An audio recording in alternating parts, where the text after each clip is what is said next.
There are plenty of examples that I could show you with infinity mirrors, but today we're actually going to be recreating that awesome infinity mirror effect in Blender. So let's go ahead, open up a new project, and let's get started. So this is the effect that we're going to be creating today. As you can see, when I move the object, everything is reflected perfectly, and you get that nice infinity mirror effect. So let's go ahead, open up a new document, and start this thing. We're in our new document here. I'm actually just going to keep the cube. That's going to be our object. I'm going to delete our light, and I'm just going to go ahead and add an HDRI in here.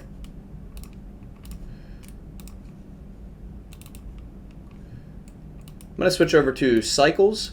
I'm going to use my GPU, and I'm also going to enable denoising data down here in the passes, and I'm going to turn it off right here within our scene. So I'm going to go over to compositing, use nodes, and I'm just going to add in my denoising node.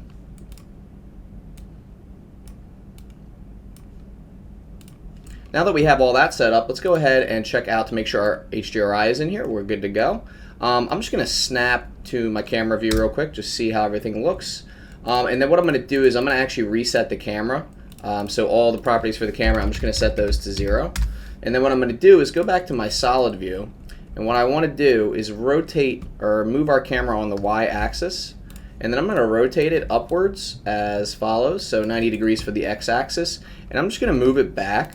We're going to want it right about here for what we're about to do. Let's go ahead and add in a plane for our floor. I'm going to scale that up a bunch. Doesn't have to be too big. I'm going to move it below our scene. And then what I'm going to do is I'm going to add 2 planes of pretty much the same size. So I'm going to scale that up to about there. And then I'm actually going to rotate it on the x-axis 90 degrees.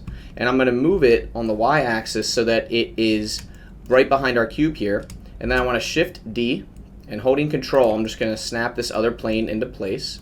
That looks pretty good. I'm going to hold control again. Now that we have our 2 planes in place, this looks pretty good. I'm going to actually center my cube just a little bit more, just like that. Now what we want to do is we actually want to apply material to our mirrors here. So I'm going to go ahead and click on this, go to my rendered view here. I'm going to make a new material, and what I'm going to do is bump up the metallic all the way and the roughness all the way down. And already we have a mirror-like effect. And then I'm just going to go ahead and duplicate that material over to the other plane. So now that we have our material on both sides, we pretty much have our infinity mirror. There's just a few more things that we have to do. The first thing is we want to snap to our camera, and as you can see, we can't see anything right now. And that's because we want to adjust our camera start. So right here, guys, you're going to see in your camera settings, I'm going to zoom in, camera start. So I'm going to go ahead and mess with that until I can see the cube. All right, so now I can see the cube. I'm also going to move my camera up on the z-axis. So now our cube is perfectly right here. I'm just going to give it a little bit rotation so we can kind of see what's going on. Cool. I'm also going to scale it down and move it over here. As you can see, if you look, we already have that infinity mirror effect. But you can see it kind of goes and fades into black. We actually don't want that. We want the light paths to be higher. So I'm going to show you how to do that. So I'm going to go to my light path settings right here, which is the same area where you choose cycles and GPU. Now for our total, I'm going to do 112. For each of these values, I'm going to do 3, okay? And then what I'm going to do for the glossy is I'm actually going to bump that up to 100. And now, as you can see, you can kind of zoom in almost infinitely at this point. So we're looking really good. We just have a few more things that we want to do to our scene here. For our ground plane, I'm actually just going to make that black, and I'm just going to give it kind of like a rough texture just like that. That looks pretty good. For our cube, I'm just going to give that a little bevel. I'm going to shade that smooth, give it 10 segments, nothing too crazy there. And then I'm just going to go ahead and give that a new material. I'm just going to make it blue, metallic, and a little bit rough, just like that. I think that looks pretty cool there. And now what we want to do is we can actually take our planes. So I'm going to zoom out here. We can take our planes, scale them up. I'm actually going to scale them up individually so that our whole scene is filled. So as you can see, I've scaled them up. I'm going to snap back to my camera, go to rendered view. And as you can see, we have this awesome infinity mirror effect. But there's just one more thing that we're going to do, guys. We're going to go ahead and click on our back mirror here, the one that is behind our cube. I'm going to snap back to my camera view, and then I'm just going to slightly tilt it on the z-axis. And as you can see, you guys see what that does? It kind of creates that nice curved effect. You can also rotate it on the other axis as well if you want. Pretty cool as well. You can literally do anything you want at this point, guys. You pretty much have set up your infinity mirrors. They're looking awesome. So pat yourself on the back. It looks great.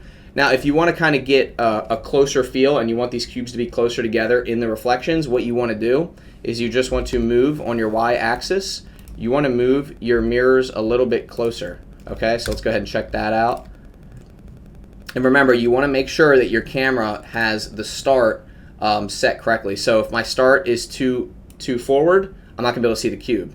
But if I reset it back to 6.4, in this case, we can see the cube perfectly, and we have that nice scene where you can see the reflection. So guys, this is looking really good. Again, you can make this any color you want. It is totally up to you. I think I made mine gold in the previous part here.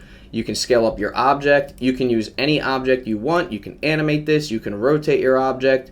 This is just a lot of fun to play around with. Of course, you can choose a different HDRI. Again, guys, this is totally up to you. The creative freedom is totally in your hands. Whatever you want to do, you can. You have this infinity mirror effect. Okay, you're going to have this literally infinite scene that's going back into space. The higher you set your light paths, the further that you can see back. Just make sure that your actual planes that are set as the mirrors have a high metallic and a low roughness, and then you should be able to achieve this effect yourself. So guys, that wraps up the tutorial today. Super simple one, but super fun, super cool. If you guys like this, go ahead and drop a comment down below. Let me know what you want to see next time. I just thought this would be a really cool tutorial to cover. Super simple, especially just for a beginner. A lot of you have actually mentioned that you want me to teach some of the basics. So if that's something you're really considering, let me know, and I can teach you guys some of the basics of Blender. I'm by no means an expert, but I can teach you guys exactly what I know, how I move around Blender, how I interact with the interface. So if that's something you want to see, please let me know. I'd be more than happy to make a little course on Blender and just kind of the very, very core basics of how to work Blender, how to create things inside Blender. So guys, thank you so much for joining, and I hope to see you in the next tutorial. Take care.